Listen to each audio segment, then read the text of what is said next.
lendemain à 7 h, quand on ouvre les cellules, il est 6 h à Abidjan. Je vais au téléphone chez les gardes, je demande à parler à Mme Angéline Kili, que je salue au passage, l'épouse de Afin Guessin.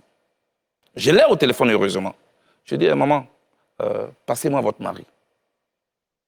Hésitante qu'elle était, je la taquine. Maman, où vous faites chambre à part? Elle dit, non, elle me le passe. Je dis, président Afi, je cite des noms, il est en vie. Le président Gbagbo souffre d'un problème. Votre siège est la maison de Nadi Bamba. Est-ce que vous pouvez rétrocéder cette maison? Il dit, mais ce n'est pas possible. Nous, c'est nos DG qui ont cotisé pour payer cette maison. Comment elle appartient à Nadi Bamba? Je dis, laisse tout ça, président. Fais-le au nom du président Gbagbo. Je t'en prie. Pour sa santé en prison, fais-le pour lui. Il dit, OK. Comme elle m'a traduit en justice, là, c'est le président Afi qui parle. Le président Afi qui parle. Demandez au président de lui demander de me donner quelqu'un de confiance pour que le problème soit réglé devant un huissier. Moi, j'étais content parce que je vais de réussir un exploit pour mon patron. Je vais donc dans la cellule du président Gbagbo. Il dit, président, le problème est résolu. Demandez à Nadi Bamba de nous donner un an. Je vais donner à Afi, il m'attend au téléphone. À la CPI, le président a oublié de se lever pour aller au téléphone chez les gardes. Donc ceux qui racontaient que, oui, il y a des appareils enregistrés, tout ça c'est faux.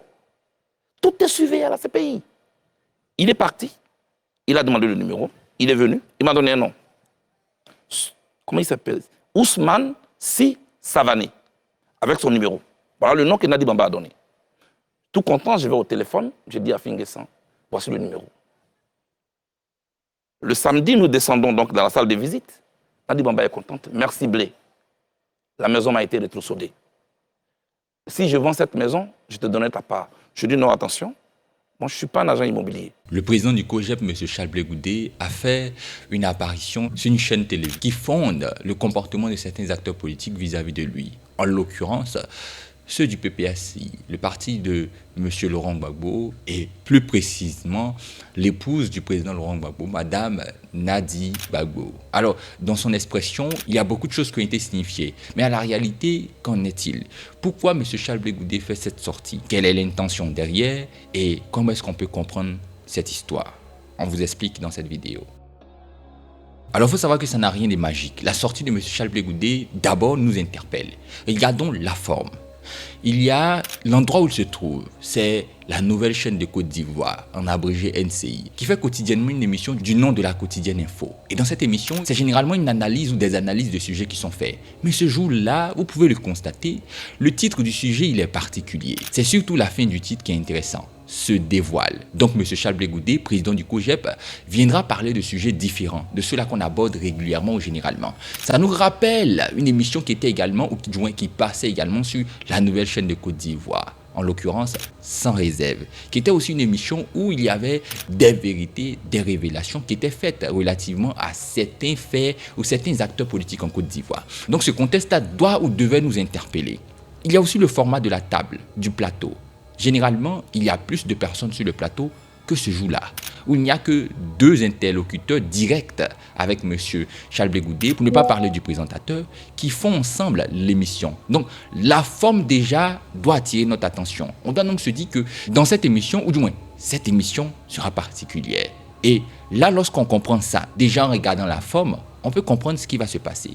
Allons donc au niveau du fond. M. Charles Blé Goudé, dans les débuts de son expression, ne parle pas clairement ou directement du PPACI. Non, il parle de faits politiques, de la situation politique, jusqu'à ce qu'une question lui soit posée. Et c'est cette question qui le renvoie à parler de tout cela.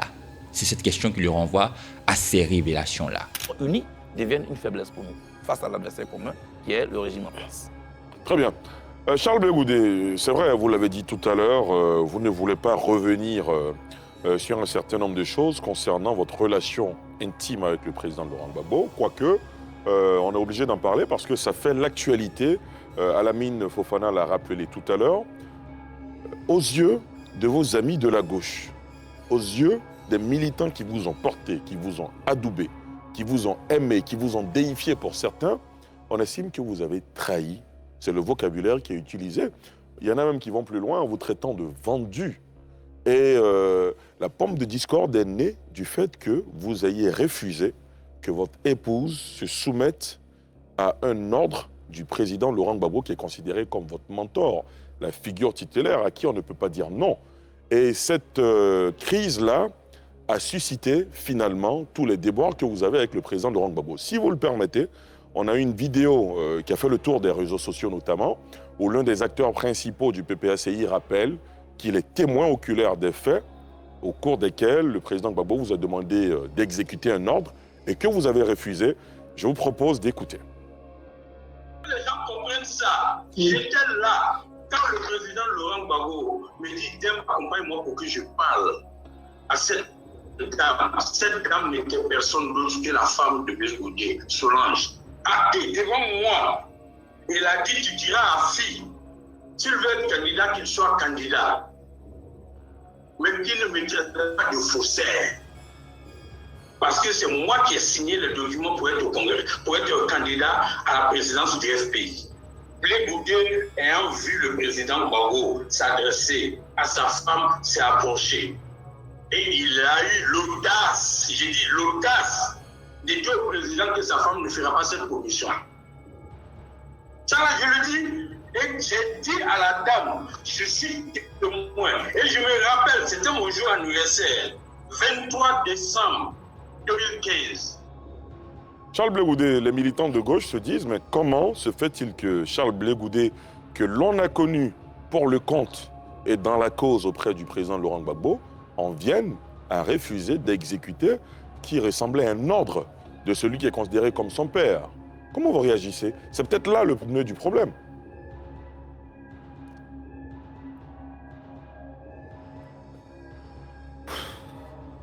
Ali, tout ça c'est gênant. Comment? C'est gênant tout ça. Et lorsqu'il commence ses premières phrases, on ne va pas revenir sur tout ce qu'il a dit, il dévoile les choses qui n'ont pas été connues, du moins par le grand public, qui n'ont pas été vécues. Et le faisant, il y a un nom qui revient incessamment. Madame Nadi Gbagbo ou Nadi Bamba, comme on le dit généralement.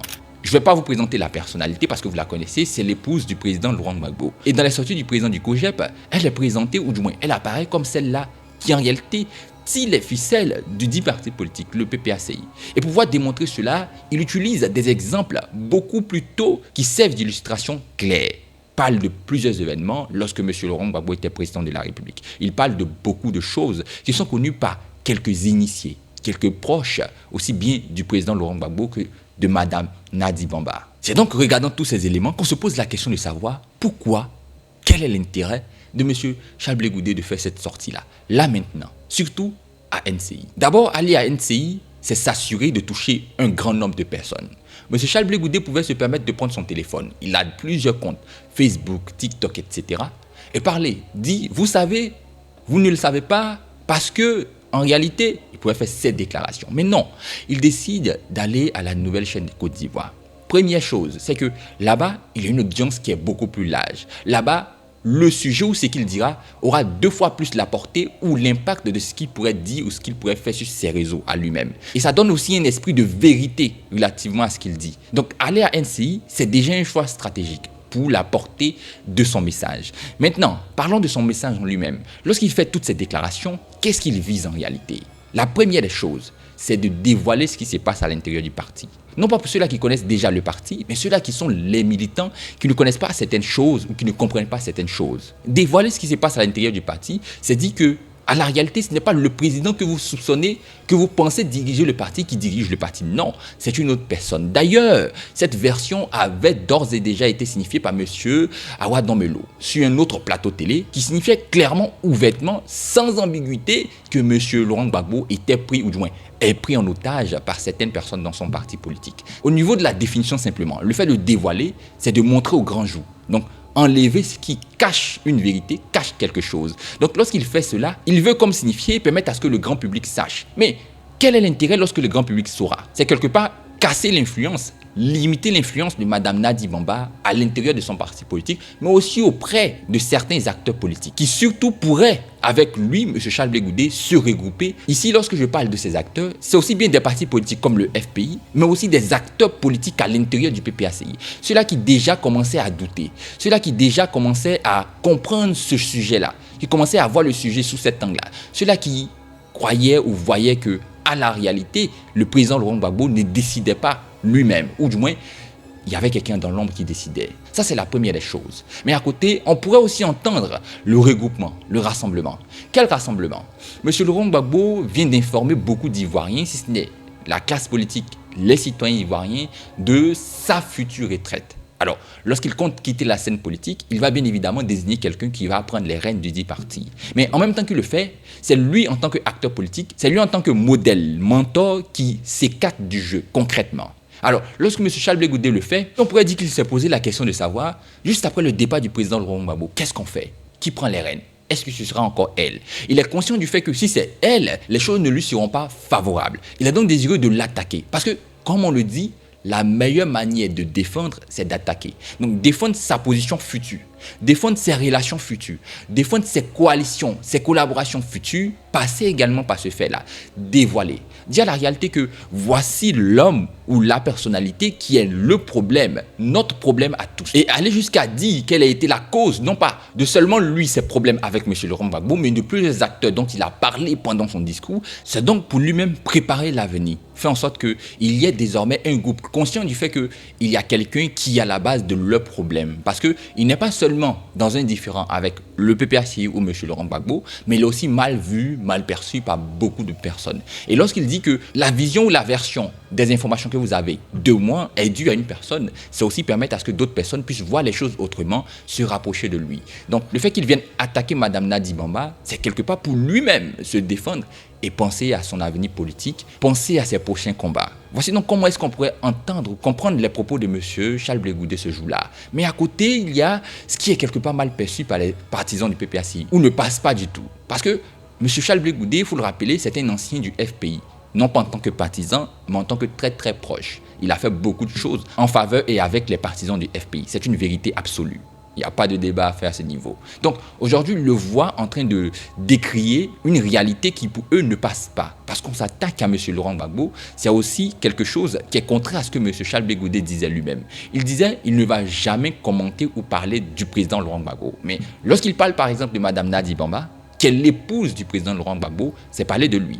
Lorsqu'il parle du fait que c'est elle qui prenait les décisions, c'est elle qui dit, qui prend les décisions, c'est parler de lui. Parce que ça donne une impression du fait que M. Laurent Gbagbo est incapable, ne peut pas décider, ne peut pas diriger, c'est sa femme, son épouse qui prend les décisions. Donc là, ça ne passe pas pour certains partisans du PPACI. Mais lorsqu'on regarde aussi à côté, cette sortie de M. Charles Blé Goudé qui attaque directement le PPACI, qui est, il faut le reconnaître, le parti majeur de l'opposition, à côté du PDCI-RDA, ça donne aussi l'impression à certains du fait que M. Charles Blé Goudé est en combat contre l'opposition. Il est dans un pacte, par exemple, avec le HDP. Cette sortie qui tend à dévoiler, à dire la vérité sur certains événements, va dans l'autre sens, où le fait de sortir ces propos là maintenant, où l'opposition est en train de se perdre, où l'opposition cherche encore ses repères, donne l'impression qu'il est en train d'enfoncer encore l'opposition dans certains débats. Parce que le fait cette sortie, ça va créer aussi un débat implicite à l'intérieur du PPACI. Ce sera une sorte d'introspection au niveau du parti politique où les acteurs vont commencer à se demander à la réalité qui fait quoi?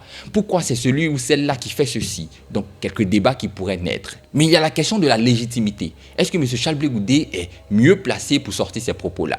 On ne va pas rentrer dans ces débats-là, non. Mais on a remarqué par exemple sur les réseaux sociaux que certains acteurs qui à l'époque également étaient proches de M. Charles Blé Goudé ont été avec M. Charles Blé Goudé, ont fait quelques sorties disant que ce qui était signifié par M. Blé Goudé était vrai. Mais il y a quelques propos qui n'ont pas été bien dits. Il y a quelques éléments qui ont été déformés. Il y a ceci, il y a cela. Donc, le narratif de M. Charles Blé Goudé, qui était donc censé dévoiler la vérité, écarter stratégiquement Mme Nadi Bamba, tourne dans le sens négatif du terme ou de l'interprétation, où on pourrait croire que M. Charles Blé Goudé va à contresens de l'opposition. La preuve, l'opinion est partagée. Ceux-là qui comprennent directement que cette sortie est opportune, il fallait qu'ils la fassent, parce que ça permettra à la réalité de voir ce qui se passe à l'intérieur du PPACI. Cette sortie est dite opportune pour une classe, pour certaines personnes, et pour d'autres, surtout proches du PPACI, qui vont même jusqu'à dire que ça ressemble au football, où à l'époque, tout le monde supportait l'équipe de Chelsea. Donc, tous les Ivoiriens supportaient Chelsea à cause d'une seule personne, M. Didier Drogba. Donc, si tout le monde supportait M. Charles Blé Goudé, c'était à cause d'une seule personne, M. Laurent Gbagbo. Ils vont jusqu'à sortir certains propos qui tendent à déconstruire les propos tenus par M. Charles Blé Goudé. Mais là, ça nous permet de voir une chose, c'est que au niveau des partisans, des militants du PPACI, il y en a qui sont braqués, à telle enseigne qu'ils ne veulent pas, ils ne se permettent pas de calculer d'analyser, de réfléchir relativement à certaines choses. Et il y en a d'autres qui prennent du recul, qui comprennent, mais qui vont à la contradiction en disant « Ce que vous dites, M. Blé Goudé, est vrai. On pourra ou on va penser à comment changer les choses. Mais.